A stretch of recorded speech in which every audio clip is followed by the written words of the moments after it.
Welcome back to Daboothe and Max. We are here for another very special segment. This is our album review segment. And Daboothe, are you excited for this? I am elevated. I'm excited. I'm ready to go. You're ready to go. I want a bit more passion. I want a bit more. Well, I'll give you the passion when I know who we're going to be doing it about. Oh, okay. I like that. You're not going to sell your principles for no reason. You know, you're going to remain cool until I tell you. I think that's a good ground running set to go with for now. Yeah. Okay. So, cool. Let's just so this week we are reviewing a brand new album from none other than DJ Khaled. This is his brand new album that just dropped called KHALED KHALED. Nice and easy to remember. And we basically, the entire point of this segment is that I've got 3 tracks from his album that we're gonna review. You've never heard this album. And you have. I have, yeah. I have, you haven't. And the whole point of me bringing in these 3 songs is because I'm trying to convince you to go away and listen to this album in your own time. So just before we get into that then, can you do the magical thing of summing up the whole entire album within one word, and then I'll tell you what I'm expecting from DJ Khaled? I think the best way to put it would be commercial. Okay, so and then you tell me what the one word you're expecting. I mean, I was gonna say commercial, but I'm gonna say orchestrated hyphen commercial. Orchestrated. You're like, that's what I'm gonna say. I feel like that is one word, 2 words, but no. But if you add a hyphen into it, it makes it one word. So if I'm like DJ Khaled hyphen does hyphen commercial hyphen music, does that count? No, because someone that gets married, right? So like yourself, that's gonna get married. Bevan Mustafa. If you do Bevan Mustafa, that's 2 words. Bevan hyphen Mustafa, 1 word. Do you think I should take that name? Well, I think that your fiance should. Do you think I should take Mufasa though? Yeah, Mustafa. Sure. Why not? Yeah? I mean, it's way more cooler than Max Bevan. What are you trying to say about my name? What the hell? Also, you're releasing my government name to all the radio here. I don't appreciate that. And everyone on YouTube. Yeah. So, Daboothe, we are now going to listen to the first song. And the reason I picked this song is because I know you have a little tiny hidden love for Justin Bieber. I mean, I do actually. You do, yeah. Okay. Yeah, I do. So in terms of his music, yeah. In terms of his music, yeah. And his latest album, I'm not gonna lie. He's done an EP, which is like a gospel thing, which I haven't heard, and then his last one, which I can't remember what it's called, Justice, is actually really good. Yeah, so I have passion for his music. You have passion. I love how you try to defend that. They give me pleasure. You're like, oh, yeah, it's just his music. It's just his last album. Yeah. Now, this is Justin Bieber and 21 Savage with Let It Go. And as a little heads up with this whole album, DJ Khaled is actually more involved with like the chorus and stuff. Like he actually starts doing like, hey, not with this song in particular, but throughout the whole album. And you hear more of like another one. So if you didn't think he could be more involved, think again. Okay, cool. I'm excited for this. So it's Justin Bieber. Is there anyone else? Because usually 21 Savage. 21. Okay. I'm excited. This is quite a rare collab. Justin Bieber and 21. All right, here we go. So that was Let It Go, Justin Bieber, 21 Savage, Daboothe. Out of 5, what are you rating that song and why? Okay, right. So I'm gonna give you like a bit of a thing first. So the thing is with like DJ Khaled, the one thing I was really expecting with this whole entire album was just extreme organization. That it just expecting every single song. He literally has a team around him. He's like, okay, so this track, we need this track to blow. We need this track to blow. We need this track to blow. Every single song is just an orchestrated track for it to blow. However, yes, I like this. And the fact that 21 Savage and Justin Bieber are coming in together, and 21 Savage isn't usually talking about his usual sort of stuff. Like he's kept it fluffy, you know what I mean? Because usually kept it fluffy. Well, he has, hasn't he? But usually what 21 do, it's a bit more dirty talk, let's say. 21. Keeping it into Justin Bieber's vibe, born again Christian, I think. He's been like, you know what? I like respect that. I'm gonna keep it JB vibe. You're a big JB fan, aren't you? You're getting behind that bandwagon. Well, see, the thing is, the reason why I'm a Justin Bieber fan is just simply due to the fact that like he came across before like really rude, and I didn't rate him. But I basically watched like an interview that he did, or it was like a documentary, and he was saying he really went through like some really hard times, like someone being bursted into fame at the age of 16. How can a 16-year-old really handle that? They're gonna love it at first. They're gonna go through a big mental sort of like, I guess, trauma, because you know what I mean, people are telling you from the age of 14, 15, you are amazing, and then when you don't perform, and then it's criticism. It's quite hard to deal with. So anyway, anyway, enough about JP's autobiography that I'm writing. in terms of that track, I'd rate it 4 out of 5. 4 out of 5. I liked it. Yeah, it was cool. I feel like, for me, I give it like a 3 out of 5. It ticks all the boxes for a commercial song. There's a nice 808. It's got like a catchy hook, but like, I don't know if there's anything significant enough that would make me want to listen again. Like, the whole point of this segment is will you repeat? And I brought this in because I know you're a JP #1 fan. Yeah. But like, I don't personally know if I would listen to this again. So the only reason why you brought it in is solely just because of Justin Bieber. Because I feel like the whole point of this is I'm selling you this album. Yeah, I'm trying to make you listen to it. Is there anything about the song which you thought, I got no issue with the song. I feel like no, and any reason that you thought about the song that I would like. What? anything in particular with the song that you thought? Oh, okay, right, yeah. So yeah, like I guess it just because it just sounded like it got a nice 808, and it's just him being him, singing on it, and 21 Savage has his own thing. Yeah. I never really got your opinion on 21 Savage. I don't know really where you stand with him. Yeah, I like him. Yeah, you like him? I like the song where he goes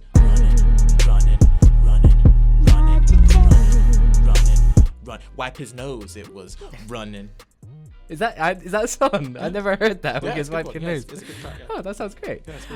Yeah, So I'll give that a 3 out of 5. I'm sorry for that, DJ Khaled. But now we're gonna go into a second song. Now, Daboothe, this song, I was a bit 50-50. I won't lie. I was like, I gotta find another song that Daboothe might want to go back and listen to. All right. So the one I've gone with is We Going Crazy. And now the main reason I picked this one is because it's a collab that I didn't think I ever thought I would see.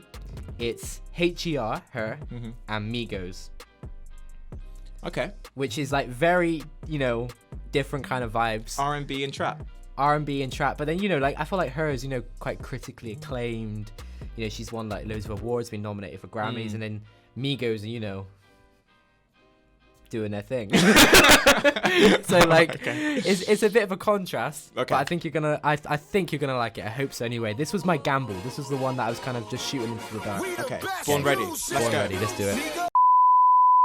So Daboothe, that was We Going Crazy. What are you thinking about that? How you feeling towards it? I know the second it started playing, you were like, "That's a sample," and I recognize it. Yeah. But you just can't quite put your finger on it. I can't, and I still can't put my finger on it. So I am definitely going to do some research into that one. But the thing is that what I like about it is that, all right, the thing is with DJ Khaled is that I really.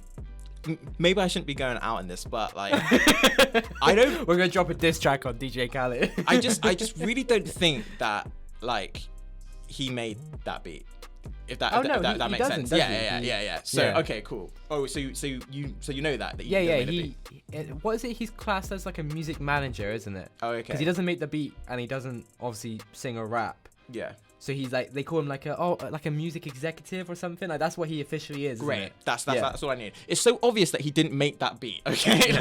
It's so obvious. It's basically he was just like, okay, right. So we need to make sure, like, you can tell that he just has invested so much money. Yeah. And like, I was like, okay, so we need samples. We need really old school like samples that have come from different genres from like hip hop, but still involved with the culture. And then let's just put her on it and let's put Migos on it. But like it's a great idea. I'm loving the vibe of it. For a minute when you said put her on it, I forgot the artist is called Her, and I thought you just like put her on it. Yeah. So yeah, like in terms of my ratings, what was it? Out of 5. Out of 5. I could definitely see myself playing that. In the car, summer, windows rolled down. I could see that at festivals. I could crazy. I could see it at carnivals. I can see it through all of that. I couldn't see it so much within like a club, but I can definitely see it daytime partying vibes, barbecue, chilling with like the friends. But the important part is that you will repeat it. I don't think I would repeat it as I'm walking with my headphones on, but if I got a party, I would put it on within the daytime. You put on a daytime if you've got a party? Yeah. Like a daytime party or like when you're getting ready? nighttime party, man. A nighttime party. Daytime party, yeah. Yeah, okay, I was confused what you meant then. I was like, wait, what? You know what? I'm gonna play at a birthday party, and it's gonna be like a 12-year-old there, and it's all gonna be amazing. We're gonna have like a 12-year-old birthday party. Well, you can have the clean version or the non-clean version? Definitely clean version. Let's get around. I hope it's the clean version. So Daboothe, I actually do have like a miniature quiz. Okay. For you on DJ Khaled, because Wow. you know I feel like the more I invest you into DJ Khaled, the more likely you are to listen again. Okay. Okay. Okay. So my first question: how old is DJ Khaled? 30, 40, 39. 30, he's 45 years old. Oh, okay. Actually, do you know how many children he has? 2. 2? 100% correct. Yeah, that is true. His first son is the one that's in the pool, isn't it? Assad. Yeah. That album was okay. Like I didn't listen to all of it, but I like. See, the thing is with DJ Khaled, I always keep saying this. Don't I? The thing is with DJ Khaled is that I think that personally, I feel like, you know, when Drake came out with that song, I'm on one, I'm on one. That is when he was actually like, I don't know. I feel like DJ Khaled was like, okay, just go into what you're laughing at. I just read the next question on the quiz. Oh, okay.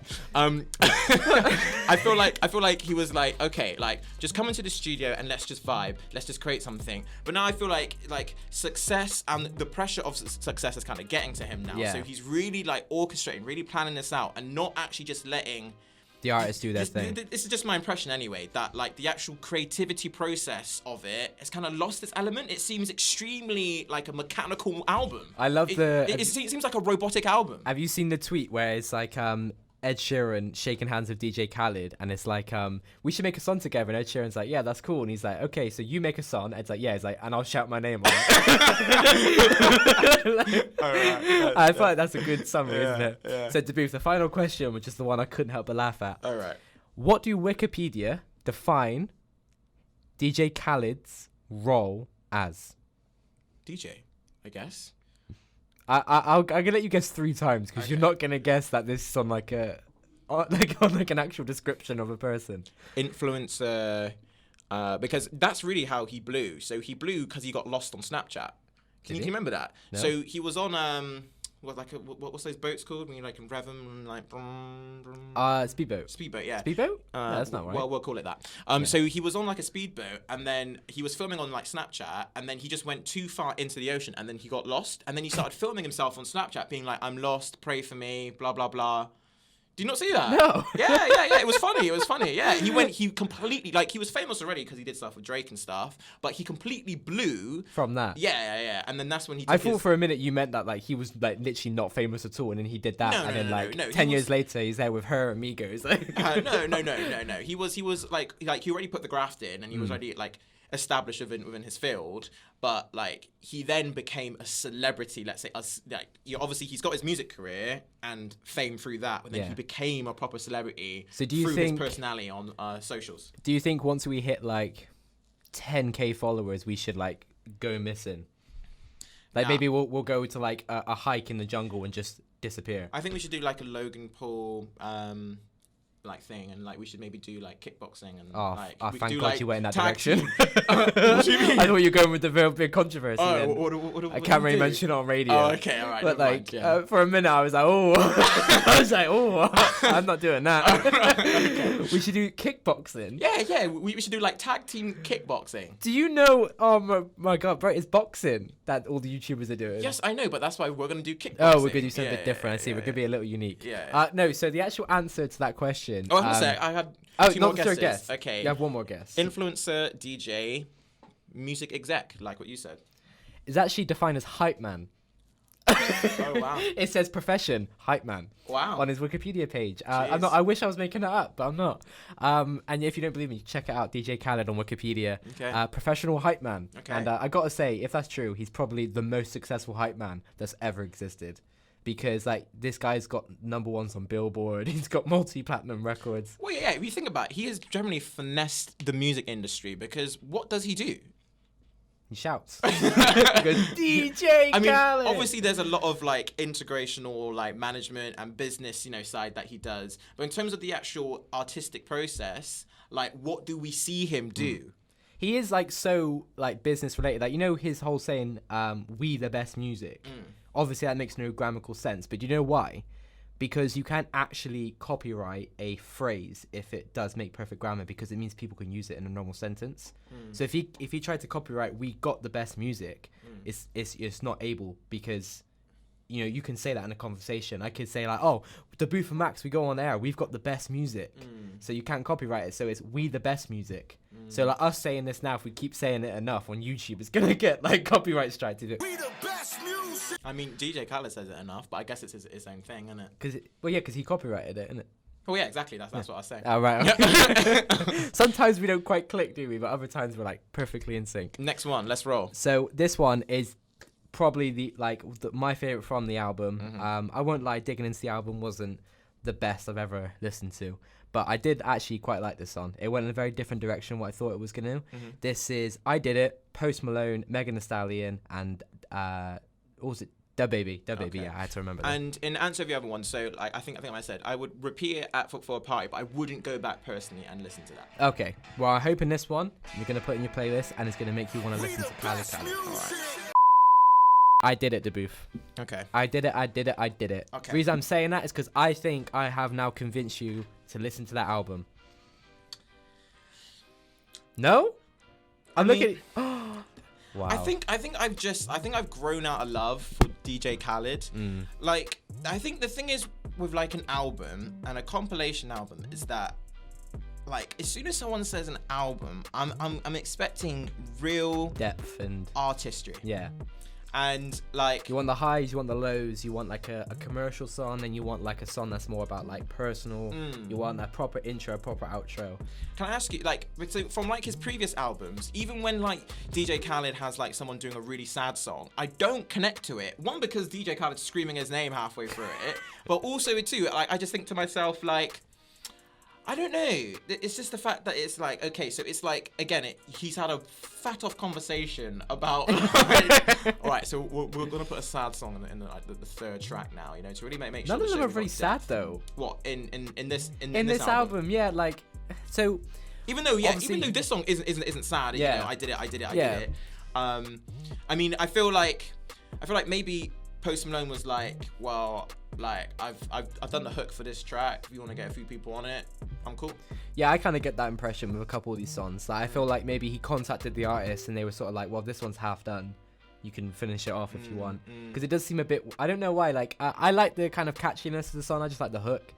Yeah, I don't think Meghan Thee Stallion suited it. No. I'm very used to her on 808s and kicks, and you know, even though there were those elements on there, but that's the prominent thing that her flow follows. Yeah. And you know, this is like nice to hear her do something new, but like, you know, when like Meghan Thee Stallion gets going and she's on that like right track, like you just sit back and you're like. What about Little Baby and Dababy? Which was the best of the babies? Battle of the Babies. Battle of the Babies. Battle of the Babies. Little Baby, he came in with a bit of heavy auto-tune at first. It did make me go ooh, but then, like I heard his flow and I was like, you know what, it's okay. With the Baby, I like him, but again, I feel like this is not really his track. Even though the Baby has like he's done pop, he's done everything. Like he's really trying to commercialize himself and trying to be like an all-round like celeb. So in terms of, I would say Little Baby, only because like he does mainly stick to his trap and his theme. Yeah. But out of Meghan, the Baby, and Little Baby, which this is not their area, I think he did the best. Yeah, I agree. I reckon Little Baby's probably the best, like, out of that. But in general, I kind of got the same theme as what you've been saying for the rest of the songs, is that like this song did feel quite pushed. It's quite like, you know, like, oh, Meghan Thee Stallion and Little Baby have had massive years, and Dababy's getting really commercial. Post Malone's been really big for a couple years now, or like however long it's been. So let's just shove them onto a song. Let's just like make it all fit. And I think in general that is something I've always had an issue with DJ Khaled. I've never really got behind any of his songs. I mean, I kind of liked Wild Thoughts and I'm the One. Wild Thoughts like, was... They were okay, but and even the reason then... why is that because Rihanna said, oh, I'm making this track. If you want it to scream your name on it. If you want to scream your name on it, that's fine. Why don't we know people like that? We know loads of artists. Why don't they just let us scream our name until we're famous? Yeah. Like, you know, next time Alan May drops a song, just be like, Daboothe Maxx! And the thing is that I know that DJ Khaled has been trying to push to get Rihanna to do another song with him, because obviously that has been his most successful song really to date, maybe apart from I'm the One and Pop Star and stuff. But like that's really the song that he's really kind of remembered for now. But you know, obviously she's doing her makeup and her own enterprise stuff. I don't know as well if like Rihanna was like, oh yeah, if you want you can have it, but that's what that song felt like. It's almost with like Quit While You're Ahead in her case, you know, she's got nothing to prove. She made a track with him and it's got like over 1 billion streams on Spotify. She doesn't really need to do it anymore. Like, so this, I won't lie, this album was a test of my selling skills. You know, I was trying to learn to be a good salesman, because when I was listening to it I was like, I wouldn't repeat this album. What is your pitch then for the last one? Because I don't think you pitched it to me. So I feel like it's probably the most catchy song from it, and I feel like the chorus did stay in my head after I heard it. I did it. Yeah. I did it. And because of that reason, I feel like, given that the whole theme of this is will you repeat, I thought that is most likely, because you're going to go home in your car, you're going to be driving in your head, you're going to go, I did it. So you go, okay, I'm going to put that on, and that's going to make you want to listen. That is like my full Yu-Gi-Oh deck out in the open. All these songs aren't bad. Don't get me wrong, like they're not like bad, like they're just not good. DJ Khaled has done what he's needed to do, which is make commercial tracks, but I mean, yeah, I would listen again, but and I would definitely listen to the album, but I don't think I would listen because of those tracks. I think I'd listen because I'm interested to see who else has worked together, not because of what you've shown me. Okay, I get that. So well, I'm really sorry. I won. Like, I successfully failed, essentially. Yeah, you have, yeah. I successfully failed, and that is something I do best. Okay. No, Daboothe, I'm glad that I've managed to convince you, because I did try quite hard with that one. I even used the JB kind of thing. That was my big kind of my big not wildcard side. Out of them all, I did like the Justin Bieber one the most. Then I liked H.E.R and Migos after, because of like I can feel the vibe more with it, like the places I'll be. But with the Post Malone one, like, don't get me wrong, if it was on, I'd just like listen to it, but it's not going on my playlist. That's a fair understanding. And given that I've actually listened to the album, I think in general I'm gonna rate this album a 2 out of 5, a 1 out of 5, probably the lowest I've scored one, just because it's just 13 songs, I think, of the exact same thing, just 4 artists like shoved on a song that they don't suit. But yeah, Daboothe, thank you very much for that, and a big shout out to Will behind our camera, because this is going on YouTube. For all the radio listeners, make sure you subscribe to our YouTube channel at Daboothe Maxx, and for all our YouTube listeners, make sure you check out our show In the Now and In the Now Extra.